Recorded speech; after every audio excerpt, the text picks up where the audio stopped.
दोस्तों, आज की कहानी आपको सोचने पर मजबूर कर देगी। इतनी छोटी सी बात के लिए भी कोई कत्ल कर सकता है। दोस्तों, अगर वीडियो अच्छी लगे तो लाइक कीजिए, शेयर कीजिए और चैनल को सब्सक्राइब करना मत भूलिए। तो चलिए कहानी को शुरू करते हैं। एक साल पहले मुंबई के पास वसई के बीच पर एक सिरकटी लाश बरामद हुई। ये लाश एक लड़की की थी जो काले रंग के एक सूटकेस में पैक थी। पुलिस लाश को बरामद कर पोस्टमार्टम के लिए भिजवाने के साथ साथ उसके कटे सिर को ढूंढने की कोशिश शुरू कर देती है। कोशिश लाश की पहचान पता करने की भी होती है, लेकिन ये कोशिश करते करते करीब साल भर का वक्त गुजर जाता है, मगर पुलिस को कोई भी सुराग हाथ नहीं लगता। लेकिन तभी एक रोज अचानक एक शख्स एक लड़की को ढूंढता हुआ पुलिस के पास पहुंचता है और फिर उस सिरकटी लाश का खौफनाक राज खुलता है तो सबके होश उड़ गए। दोस्तों, उस दिन मुंबई के पास वसई इलाके में वसई बुई गांव बीच पर कीचड़ में लोगों को काले रंग का एक सूटकेस पड़ा मिलता है। खबर पुलिस तक पहुंचती है और पुलिस फौरन मौके वारदात पर पहुंच जाती है। मामला पहली नज़र में बेहद संदिग्ध लगता है, क्योंकि यूं एक सुनसान बीच पर किसी सूटकेस के पड़े होने का और कोई मतलब समझ में नहीं आता, और जैसी आशंका थी वही होता है। सूटकेस से एक लाश बरामद होती है, एक लड़की की सिरकटी लाश। क्योंकि पहली ही नज़र में ये साफ हो जाता है कि ये मामला कत्ल का है। वसई पुलिस फौरन आईपीसी की धारा 302 के तहत कत्ल का केस दर्ज कर मामले की छानबीन शुरू कर देती है। लेकिन लाख कोशिशों के बावजूद और कई महीने गुजर जाने के बाद भी पुलिस के हाथ खाली ही रहते हैं। इस बीच पुलिस लाश, सूटकेस, लाश पर मौजूद कपड़े वगैरह की अलग अलग तस्वीरें उतार कर उसके पोस्टर बनाकर पूरे महाराष्ट्र में फैला देती है, ताकि कहीं से भी अगर कोई इस तस्वीर को देखकर पुलिस से संपर्क करे तो तफ्तीश आगे बढ़ाई जा सके। लेकिन पुलिस की इस कोशिश का भी कोई फायदा नहीं होता। हार कर पुलिस लाश का पोस्टमार्टम करती है और उसके कुछ डीएनए सैंपल सुरक्षित रखकर मामले में कोई सुराग मिलने का इंतजार करने लगती है। इस तरह पूरे एक साल गुजर जाते हैं, लेकिन पुलिस को इस लाश के सिलसिले में कहीं से कोई खबर नहीं मिलती। उधर मारी गई लड़की के घर वाले कर्नाटक के बेलगाम से करीब साल भर बाद अपनी बेटी को तलाशते हुए मुंबई पहुंचते हैं। असल में सानिया शेख नाम की उस लड़की की शादी मुंबई के ही नाला सुपारा के रहने वाले आसिफ शेख से हुई थी। सानिया के माँ बाप की बचपन में ही मौत हो गई थी और उसे उसके चाचा चाची ने पाला था। पिछले एक साल से उसके चाचा अपनी भतीजी से फोन पर बात करने की कोशिश कर रहे थे, लेकिन उसका फोन स्विच ऑफ आ रहा था, जबकि उनका दामाद आसिफ हर बार अपने ससुराल से फोन आने पर रॉन्ग नंबर बताकर फोन काट देता था। खैर, मुंबई आने के बाद जब सानिया के घर वाले जब नाला सुपारा में सानिया के ससुराल गए तो ये जानकर हैरान रह गए कि आसिफ और उसका परिवार अब वहां नहीं रहता। हालांकि इसके बाद काफी मशक्कत करके सानिया के चाचा जावेद शेख अपने दामाद आसिफ की मां से बात करने में कामयाब हो गए और आसिफ की मां ने धोखे में आकर उन्हें ये बता दिया कि अब वो नाला सुपारा की प्रॉपर्टी बेचकर मुंब्रा शिफ्ट हो गए हैं और वहीं रहते हैं। अब सानिया के चाचा जावेद और बाकी रिश्तेदार मुंब्रा में उनके ससुराल पहुंचते हैं। वहां उन्होंने सानिया और आसिफ की छोटी सी बेटी अमायरा को तो घर में देखा, लेकिन सानिया कहीं नजर नहीं आई।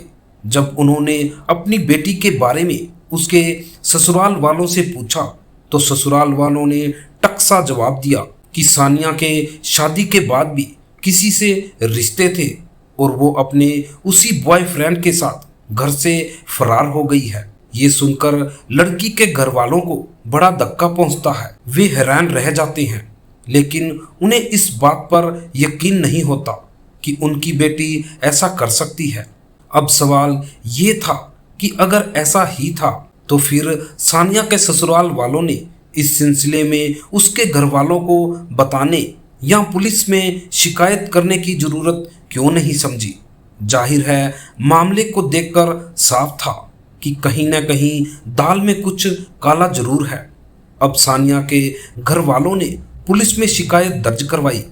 उनकी शिकायत पर नाला सोपारा की अलोच थाना पुलिस ने इस साल यानी 29 अगस्त 2022 को सानिया की गुमशुदगी की रिपोर्ट लिखी और नए सिरे से मामले की जांच शुरू कर दी। अलोच पुलिस ने साल भर पहले वसई बुई गांव बीच से मिली एक सिरकटी लाश की तस्वीर सानिया के पति और ससुराल वालों को दिखाई तो उन्होंने लाश को पहचानने से ही इनकार कर दिया। लेकिन जब पुलिस ने यही तस्वीर बेल गांव से आए सानिया के घर वालों को दिखाई तो उन्होंने देखते ही पहचान लिया कि ये उनकी बेटी की ही लाश है। घर वालों ने लाश के साथ मिले कपड़े वगैरह की भी पहचान कर ली। इस तरह पुलिस अब साल भर पहले मिली सिरकटी लाश की पहचान पता कर चुकी थी, लेकिन अभी उसके लिए ये पता करना बाकी था कि आखिर सानिया का कत्ल किसने किया और क्यों। लिहाजा पुलिस ने उसके घर वालों की शिकायत पर सबसे पहले सानिया के ससुराल वालों को ही पूछताछ के लिए बुला लिया। ससुराल वालों ने पुलिस के पास भी सानिया के घर से भाग जाने की वही कहानी दोहराई और कत्ल पर हैरानी जताने लगे। लेकिन अब सानिया के घर वालों के साथ साथ पुलिस को भी लगने लगा था कि हो न हो इस कत्ल में सानिया के ससुराल वालों का ही हाथ है। लेकिन पुलिस ने किसी को भी गिरफ्तार करने से पहले मामले की पूरी तरह तफ्तीश कर लेना ठीक समझा।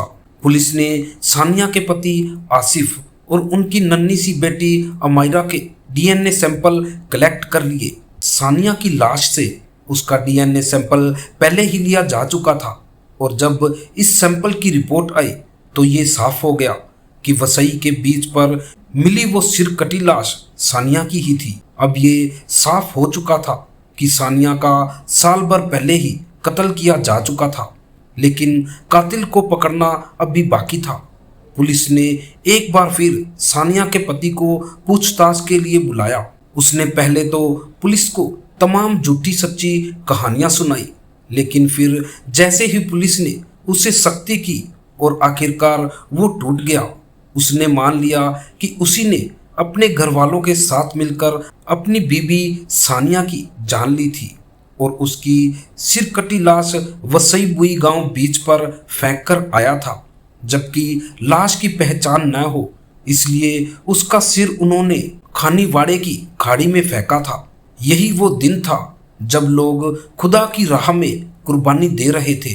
तब आसिफ और उसके परिवार ने सानिया का कत्ल किया था। इस रोज जब पूरी दुनिया बकर ईद की खुशियां मना रही थी, तब आसिफ के घर वाले पूरी प्लानिंग के मुताबिक अपनी बहू की जान ले रहे थे।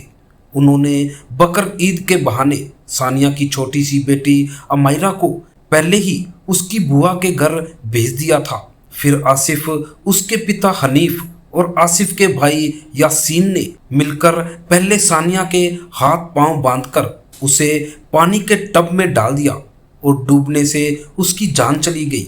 उसके बाद सबूत मिटाने के लिए आसिफ और उसके पिता हनीफ ने खुद अपने हाथों से सानिया का सिर काटकर धड़ से अलग कर दिया। फिर सिर और धड़ को अलग अलग जगह फेंकने की प्लानिंग की।